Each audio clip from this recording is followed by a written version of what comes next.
America के पूर्व राष्ट्रपति डोनाल्ड ट्रंप पर porn star stormy Daniels case में आपराधिक मामला चलाने की मंजूरी। न्यूयॉर्क के ग्रैंड जूरी ने ट्रंप पर 34 आरोप लगाए। डोनाल्ड ट्रंप ने सभी 34 आरोपों को बताया गलत, खुद को बताया बेकसूर। मैनहट्टन की कोर्ट में करीब 1 घंटे तक सुनवाई चली। ट्रंप ने बिजनेस रिकॉर्ड में किसी भी गड़बड़ी से इनकार किया।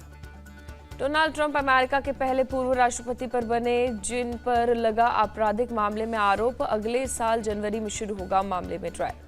डोनाल्ड ट्रंप पर लगे आरोप अभी नहीं किए गए सार्वजनिक आरोपों का सील बंद लिफाफे में कोर्ट के सामने पेश किया गया। मैनहट्टन कोर्ट में सुनवाई से पहले डोनाल्ड ट्रंप को गिरफ्तार किया गया। गिरफ्तारी के बाद हुई अदालत में पेशी। कोर्ट में पेशी, डोनाल्ड ट्रंप का बड़ा बयान, कहा अमेरिका बन रहा है मार्क्सवादी तीसरी दुनिया का देश। डोनाल्ड ट्रंप ने पेशी से पहले समर्थकों को भेजा ईमेल। सब्जेक्ट में लिखा, मेरी गिरफ्तारी से पहले मेरा आखिरी ईमेल। डोनाल्ड ट्रंप की पेशी से पहले मैनहट्टन कोर्ट के बाहर उमड़ी समर्थकों की भीड़। ट्रंप के समर्थन में लहराए पोस्टर, जमकर हुई नारेबाजी। बिहार शरीफ में रामनवमी के मौके पर हिंसा मामले में 2 एक्सक्लूसिव एफआईआर आई सामने। दोनों एफआईआर में लिखी है दंगा शुरू होने की अलग अलग वजह। 2 लोगों ने दर्ज करवाई हिंसा की एफआईआर। पहली एफआईआर धर्मेंद्र पंडित ने दर्ज करवाई और दूसरी बिहार शरीफ के बीडीओ अंजन दत्ता ने करवाई। धर्मेंद्र पंडित ने एफआईआर में लिखा, कब्रिस्तान के शोभा यात्रा के पास पहुंचने पर वहां मौजूद कुछ लोगों में कुछ मुस्लिम ने गलत इशारे किए और भड़काए। धर्मेंद्र पंडित ने शोभा यात्रा में शामिल लोगों पर तोड़फोड़ का आरोप लगाया। अपनी शिकायत में दोनों पक्षों को बनाया आरोपी। अंजन दत्ता ने अपनी शिकायत में शोभा यात्रा में शामिल लोगों पर लगाया उन्मादी नारेबाजी करने का आरोप। लिखा, भीड़ लूटपाट करती हुई गगन दीवान इलाके में की तरफ आई। बिहार शरीफ में आज निकाला जाएगा सद्भावना मार्च। सभी धर्मों के स्थानीय धर्मगुरु मार्च में शामिल होकर लोगों से शांति की अपील करेंगे। बिहार के सासाराम में दंगों के बाद 4 दिन से इंटरनेट सेवा बंद। अब तक 49 लोग गिरफ्तार। एआईएमआईएम चीफ असदुद्दीन ओवैसी ने कहा, नीतीश सरकार हिंसा रोकने में नाकाम। सीएम को दंगे का अफसोस नहीं, इफ्तार पार्टी में गए। असदुद्दीन ओवैसी ने कहा, बिहार के मुसलमानों में खौफ पैदा करने की कोशिश। नीतीश तेजस्वी हिंसा प्रभावित इलाकों में क्यों नहीं आए। जेडीयू अध्यक्ष ललन सिंह बोले, बीजेपी के लोग माहौल खराब करने में लगे। हमारी सरकार ने सिर्फ 8 घंटे में हिंसा पर काबू पाया। नीतीश के इफ्तार पार्टी में शामिल होने पर सुशील मोदी ने उठाए सवाल। कहा, हिंसा प्रभावित इलाकों में क्यों नहीं गए। बिहार के दंगों को लेकर आरजेडी का ट्वीट, दंगों से दलित, पिछड़ों और गरीबों का नुकसान, फायदा सिर्फ बीजेपी को मिला। बंगाल में रामनवमी के दिन हिंसा पर केंद्र सरकार का बड़ा रुख। ममता सरकार से मांगी डिटेल रिपोर्ट। पूछा, पुलिस की ओर से क्या कार्रवाई की गई। कलकत्ता हाईकोर्ट ने बंगाल पुलिस को हिंसा पर लगाई फटकार। पूछा, हिंसा को क्यों नहीं नियंत्रित कर पाए जबकि पुलिस की इजाजत से निकला था जुलूस। कोलकाता हाईकोर्ट ने राज्य सरकार से रिपोर्ट की तलब। आज सीसीटीवी फुटेज और वीडियो जमा करने का आदेश दिया गया। ममता बनर्जी बोली, मुझे हर वक्त अलर्ट रहना होता है कि बीजेपी कब कहां जाकर दंगा करवा दे। ममता बनर्जी ने कहा, ये दंगा नहीं आपराधिक हिंसा हुई। बीजेपी और बजरंग दल कराते हैं दंगा। हुगली में हिंसा प्रभावित इलाकों का बंगाल के राज्यपाल ने किया दौरा। दंगाइयों पर कड़ी कार्रवाई की बात की। बंगाल के राज्यपाल से मिला बीजेपी डेलीगेशन। बिगड़ी कानून व्यवस्था पर हस्तक्षेप की मांग की। हुगली के रिशड़ा में आरएफपी और जीआरपी का फ्लैग मार्च। डीएसपी उज्जवल दास बोले, घटना की जांच जारी है, जल्द गिरफ्तारी होगी। हावड़ा में रामनवमी जुलूस में बंदूक लहराने वाला शख्स बिहार के मुंगेर से गिरफ्तार। आरोपी का नाम सुष्मिता से। सुमित शॉ की गिरफ्तारी को लेकर आक्रामक हुई टीएमसी। मंत्री शशि पांजा बोली, बंदूक लहराने वाले ने कबूला वो बीजेपी का कार्यकर्ता है। संसद से आज भी हंगामे के आसार। राहुल गांधी के मुद्दे पर कांग्रेस और विपक्ष हमलावर। कांग्रेस और विपक्ष के नेताओं की आज सुबह 10:30 बजे संसद में बैठक। सरकार को घेरने की रणनीति पर होगी चर्चा। वित्त मंत्री निर्मला सीतारमण ने लोकसभा में बजट पर चर्चा नहीं होने पर जताई निराशा। कहा, यदि चर्चा होती तो एक एक बिंदु पर बात समझ जा सकती थी। वित्त मंत्री ने विपरीत हालात में भारतीय अर्थव्यवस्था की मजबूती का दावा किया। विकास दर और जीएसटी कलेक्शन को बताया प्रमाण।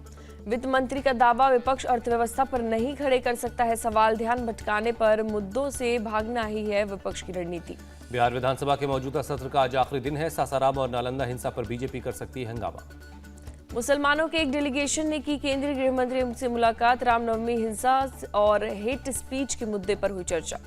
मुस्लिम डेलीगेशन ने कॉमन सिविल कोड पर विरोध जताया। हिजाब, मदरसा और कर्नाटक में मुस्लिम रिजर्वेशन खत्म किए जाने पर चर्चा हुई। मौलाना महमूद मदनी के नेतृत्व में 17 मेंबर डेलीगेशन से मिले अमित शाह। करीब 1.5 घंटे तक चली मुलाकात। महाराष्ट्र के गृहमंत्री देवेंद्र फडणवीस का उद्धव ठाकरे को फिल्म पुष्पा स्टाइल में करारा जवाब। कहा, कारतूस हूं, झुकूंगा नहीं, घुसूंगा।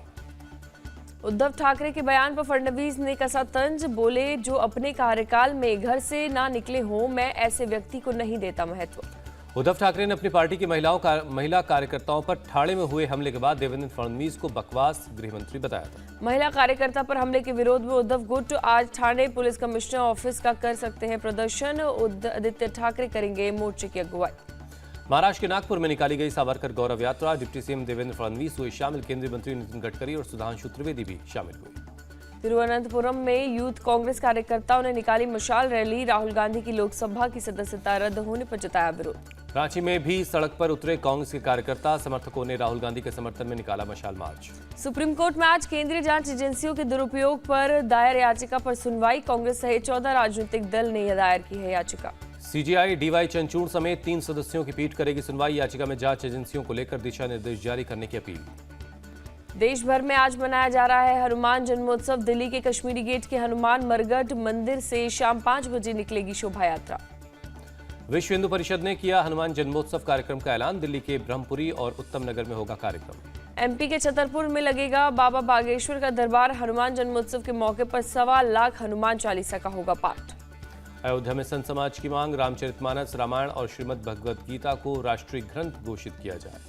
गंगटोक को नाथुला दर्रे से जोड़ने वाले जवाहरलाल नेहरू मार्ग पर भारी एवलांच, 7 सैलानियों की मौत। पीएम ने जताया हादसे पर 2। बीआरओ ने 27 पर्यटक को रेस्क्यू किया। 11 की हालत गंभीर, गंगटोक के अस्पताल में भर्ती करवाया गया। प्रयागराज में उमेशपाल हत्याकांड में पुलिस के हाथ लगी बड़ी कामयाबी। माफिया अतीक के कसारी मसारी वाले घर से आईफोन, 1 रजिस्टर और 2 आधार कार्ड बरामद। माफिया अतीक के मुंशी राकेश लाला की निशानदेही पर हुई बरामदगी। पुलिस ने राकेश लाला समेत 5 आरोपियों को 6 घंटे की कस्टडी में लिया। पुलिस के मुताबिक आईफोन से कई अहम जानकारी मिली। आईफोन को जांच के लिए भेजा जाएगा फॉरेंसिक लैब। अतीक के घर से मिले रजिस्टर से कई प्रॉपर्टीज, डीलर और करीबियों की जानकारी मिली। करोड़ों के लेन देन का भी जिक्र है। लखनऊ में गोमती नदी में गिरा 9 साल का बच्चा। पुलिस और एसडीआरएफ की टीम चला रही है सर्च ऑपरेशन। बिहार के जमुई में सीआरपीएफ जवानों को लेकर जा रही एक बस नदी में गिरी। कई जवान जख्मी हुए। जवानों को अस्पताल में करवाया गया भर्ती। चंडीगढ़ में पूर्व सीएम चरणजीत सिंह चन्नी के रिश्तेदार के घर पर हमला किया गया। बुजुर्ग महिला सहित 2 लोग घायल। घायलों को अस्पताल में कराया गया भर्ती। 1 दर्जन से ज्यादा हमलावरों ने ईंट पत्थरों से किया हमला। घर के सीसीटीवी में दर्ज हुई वारदात। मामूली कहासुनी को लेकर हुआ ये हमला। मध्य प्रदेश के भोपाल में शराब दुकान के बाहर लोगों का प्रदर्शन। भारी संख्या में महिलाएं और पुरुष बैनर पोस्टर लेकर सड़कों पर उतरे। तिरुपति में अवैध तरीके से गांजा और ड्रग्स की सप्लाई। पुलिस ने ड्रग्स के साथ तस्करों को गिरफ्तार किया। तिरुपति में अज्ञात लोगों ने पुलिस टीम पर किया हमला। हमले में एक सब इंस्पेक्टर को आई चोट। अस्पताल में कराया गया भर्ती। उग्र लोगों ने पुलिस की गाड़ियों में भी तोड़फोड़ की। चेकिंग के दौरान पुलिस की गाड़ियों पर हुआ हमला। केरल के कोच्चि में एक ही परिवार के 3 लोगों के घर में मिली डेड बॉडी। मौके पर पहुंची पुलिस मामले की जांच में जुटी। असम के करीमगंज से पुलिस ने 20,000 याबा के टैबलेट जब्त किए। टैबलेट की कीमत करीब 40 लाख रुपए है। राजस्थान के जोधपुर में अपराधियों के खिलाफ पुलिस ने चलाया अभियान। वाहन चोर गिरोह का किया भंडाफोड़। बेंगलुरु में भारी बारिश के बाद सड़कों पर जल जमाव, लोगों की बड़ी परेशानी। कई इलाकों में ट्रैफिक जाम। हिमाचल प्रदेश के सिरमौर में लैंडस्लाइड। नेशनल हाईवे 707 को किया गया बंद। हाईवे के दोनों तरफ फंसी गाड़ियां। देश में कोरोना के 3038 नए केस दर्ज हुए। एक्टिव केस की तादाद 21,000 के पार पहुंच गई है। दिल्ली में कोरोना संक्रमण के 521 नए मामले आए सामने। एक कोरोना पीड़ित की मौत। महाराष्ट्र में एक दिन में कोरोना के 711 नए केस मिले। संक्रमण से 4 मरीजों की मौत। कर्नाटक में कोरोना के 324 नए केस आए सामने। 284 कोरोना संक्रमित हुए रिकवर। राजस्थान के सीएम अशोक गहलोत हुए कोविड पॉजिटिव। सभी से कोविड प्रोटोकॉल का पालन करने के लिए कहा। भगवान महावीर की जयंती पर अहिंसा विश्व भारती ने शांति सद्भावना दिवस समारोह का किया आयोजन। श्री श्री रविशंकर अनुराग ठाकुर केरल के गवर्नर रहे मौजूद। समारोह में एम्बेसडर ऑफ पीस बुक का विमोचन। श्री श्री रविशंकर अहिंसा इंटरनेशनल अवार्ड से हुए सम्मानित। अहिंसा विश्व भारती के संस्थापक आचार्य लोकेश मुनि बोले, जब दंगे होते हैं तो दुख होता है। फिनलैंड को नाटो में एंट्री मिलने से रूस को लगा झटका। फिनलैंड को 31वें देश के तौर पर मिली सदस्यता। पाकिस्तान के पूर्व पीएम इमरान खान को राहत। 3 मामलों में 13 अप्रैल तक मिली अंतरिम जमानत। सुरक्षा चिंताओं के बीच ऑस्ट्रेलिया ने सरकारी उपकरणों पर टिकटॉक बैन किया। ब्रिटेन, न्यूजीलैंड और फ्रांस भी लगा चुका है प्रतिबंध।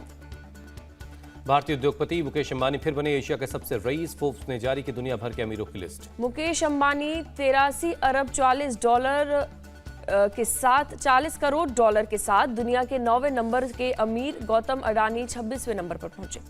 विश्व बैंक ने घटाई भारत की विकास दर। 2023-24 में विकास दर 6.3 रहने का अनुमान। आईपीएल में आज राजस्थान रॉयल्स और पंजाब किंग्स के बीच होगी टक्कर। गुवाहाटी में शाम 7:30 बजे शुरू होगा मैच। आईपीएल में गुजरात टाइटंस का विजय रथ जारी, दिल्ली को 6 विकेट से हराया। दिल्ली कैपिटल्स ने 163 रन का दिया था टारगेट। गुजरात टाइटंस ने 19वें ओवर में जीत हासिल की। दिल्ली के खिलाफ गुजरात का टॉप ऑर्डर रहा फेल, साई सुदर्शन और विजय शंकर ने संभाली पारी। दिल्ली कैपिटल्स के बल्लेबाजों ने फिर किया निराश। आखिरी ओवर में अक्षर पटेल ने 3 छक्के लगाकर टीम का स्कोर 160 के पार पहुंचाया। गुजरात टाइटंस के लिए राशिद खान और मोहम्मद शमी ने 3-3 विकेट लिए। अलजारी जोसेफ ने 2 विकेट लिए। गुजरात टाइटंस की टीम लगातार दूसरी जीत के बाद पॉइंट्स टेबल में टॉप पर पहुंची। राजस्थान रॉयल्स दूसरे नंबर पर खिसकी। एक कार हादसे के बाद पहली बार स्टेडियम पहुंचे ऋषभ पंत, देखा दिल्ली का मैच। आरसीबी को लगा बड़ा झटका। रजत पाटीदार चोट के कारण आईपीएल से बाहर। श्रीलंका के कप्तान दसुन शनाका की आईपीएल में एंट्री, केन विलियमसन की जगह गुजरात टाइटंस में शामिल हुई। पूर्व भारतीय cricketer Aakash Chopra corona positive, social media में पोस्ट कर दी जानकारी, कमेंट्री नहीं कर पाएंगे। भारतीय अंपायर नितिन मेनन को मिली बड़ी जिम्मेदारी, एशिया सीरीज में करेंगे अंपायरिंग। राष्ट्रमंडल खेलों की 2 बार की चैंपियन संजीता चानू पर 4 साल का बैन। डोप टेस्ट में फेल होने पर नाडा ने की कार्रवाई। ब्रह्मास्त्र पार्ट 2 दिसंबर 2026 में होगी रिलीज, अयान मुखर्जी ने किया ऐलान। ऋतिक रोशन ने अपनी गर्लफ्रेंड के साथ तस्वीर की शेयर। सुजैन खान ने किया रिएक्शन।